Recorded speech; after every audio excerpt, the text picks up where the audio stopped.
Hi வணக்கம். இன்றைக்கி நான் வந்து ரெட் சாஸ் பாஸ்தா செய்ய போகிறேன். அதுக்கு வந்து அனியன் டாடுவா வெட்டிக்கணும், டொமேட்டோ டாடுவா வெட்டிக்கணும். அதுக்கப்புறமா மஷ்ரூம், நான் டின்னர் உள்ள மஷ்ரூம் ஒரு 4 மஷ்ரூம் எடுத்திருக்கேன், அதையும் இதுமாரி வெட்டிக்கணும். அப்புறம் நான் ப்ரீகோவோட சாஸ், டொமேட்டோவோட பாஸ்தா சாஸ் டொமேட்டோவோட ஃப்ளேவர் எடுத்திருக்கேன். ப்ரீகோவோட நல்லா இருக்கும். இப்போ நம்ம சமைக்க போகலாம். இப்போ நம்ம வந்து ஒரு நான்ஸ்டிக் பேன் எடுத்துகிட்டு நான்ஸ்டிக் பேன் வந்துட்டு நல்லா ட்ரையாக அதை சூடாகிட்ட பிறகு நான் வந்து ஆலிவ் ஆயில் பாய்க்க போகிறேன். எக்ஸ்ட்ரா வெர்ஜினோட ஆலிவ் ஆயில் தான் நான் பாய்ப்பேன். இந்த kind of pasta, vegetables, stir fry எல்லாத்துக்குமே ஒரு 1 to 3 டீஸ்பூன் வந்து ஆலிவ் ஆயில் வந்து சேர்த்துக்கலாம். அப்புறம் ஆலிவ் ஆயில் வந்து கொஞ்சம் ஹீட் ஆகட்டும். கொஞ்சம் ஹீட் ஆகிட்ட பிறகு நான் சொன்ன மாரி டாடுவா வெட்டின ஹனியனையும் டொமேட்டோவையும் நம்ம இதில் சேர்த்து நல்லா வதக்கிக்கலாம். நல்லா வதங்கணும். எப்படி சொல்கிறதுனா, அந்த டொமேட்டோ வந்து அந்த அனியன் வந்து நல்லா கிளாஸ் ஸ்டேஜ்க்கு வரணும். அது வந்து கிளாஸ் ஃபார்மில் இருக்கணும்.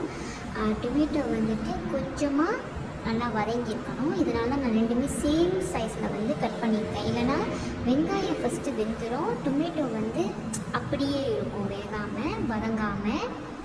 ஓகே, இது நல்லா வதக்கிக்கணும். அடுப்பை வந்து லோ ஃப்ளேம்லேயே வச்சு வதக்கணும். இல்லைன்னா டக்குன்னு அனியன் வந்து ப்ரௌன் ஆகிடும். ஓகே, கொஞ்ச நேரம் விட்டு அதுக்கப்புறம் கிளறிக்கணும்.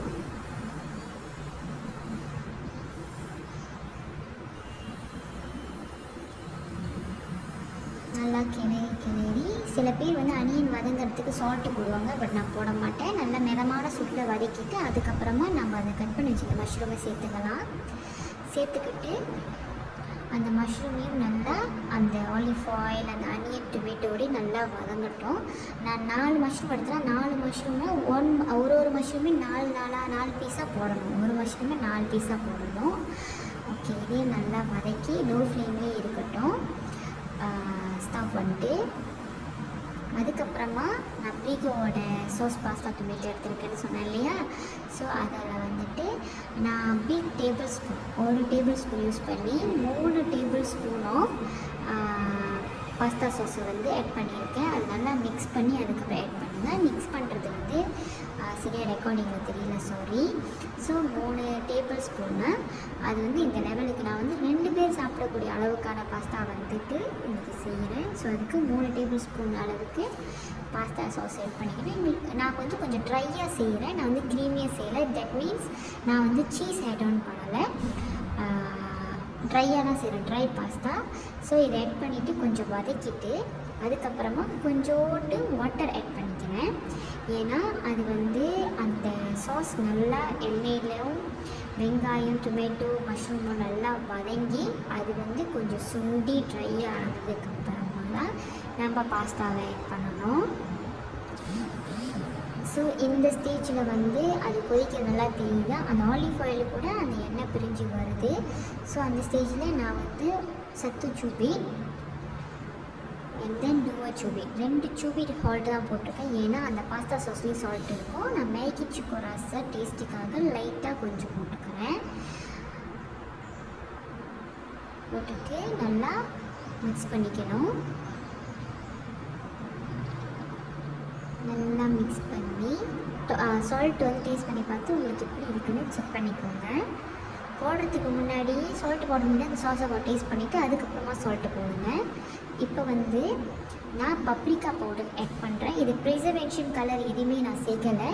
என் நார்மல் சில்லி பவுடர் சேர்க்கலை. ஜஸ்ட் இது பாஸ்தானால all ingredients are based on இதுவே டைப் தான், பாஸ்தா டைப் தான். ஸோ பார்சலி தைம் சேர்த்துருக்கேன், என் பப்ரிக்கா சேர்த்தேன். இது வந்து இந்த கிரேவிலே சேர்த்து நம்ம வதக்கணும். பார்சலியும் ரோஸ்மேரியும் வந்துட்டு நம்ம பாஸ்தாலாம் போட்டு மிக்ஸ் பண்ணதுக்கப்புறமா சேர்த்துக்கலாம். இது நல்லா மிக்ஸ் பண்ணி இது கொஞ்சம் சுண்ட விடணும். இதை கொஞ்சம் சுண்டனதுக்கப்புறமா இந்த டைப் ஆஃப் பாஸ்தா தான் நான் இன்றைக்கி எடுத்திருக்கேன். நான் ஹாஃப் கப் மெஷர்மெண்ட் இருக்குல்ல, மெஷர்மெண்ட்டில் ஹாஃப் கப் பாஸ்தா எடுத்து 8 to 10 minutes இதை பாயில் பண்ணியிருக்கேன். பாயில் பண்ணுறதுக்கு முன்னாடி பாயிலிங் வாட்டரில் கொஞ்சம் சால்ட்டு போட்டு தண்ணி கொதிச்சதுக்கப்புறமா 1/2 கப் பாஸ்தாவை போட்டு 8 to 10 மினிட்ஸ் நான் வேக வச்சுருக்கேன். நீங்கள் கிண்டி விடணும், இல்லைன்னா அது பொங்கி வரும் பாஸ்தா வந்துட்டு. ஓகே, நல்லா வேக வச்சு தென் அதை ஸ்டீர் பண்ணி நார்மல் வாட்டரில் வாஷ் பண்ணி தான் இந்த பாஸ்தாவை நான் ஆட் பண்ணியிருக்கேன். ஸோ நான் அந்த கேப்சர் பண்ணலை நான் பாஸ்தா வேக வைக்கிற வீடியோவில், பிகாஸ் நார்மலி எல்லாருக்குமே தெரியும். ஓகே, அடுத்தது நம்ம வந்து பார்ஸ்லி சேர்த்துக்கிறோம் லைட்டாக. It's for flavour and some. இது வந்து இங்கிலீஷ் டைப் ஆஃப் ஆனால் ஒரு ஐட்டம்ங்க. அதுக்கப்புறம் ரோஸ்மெரி சேர்த்துக்கிறேன்.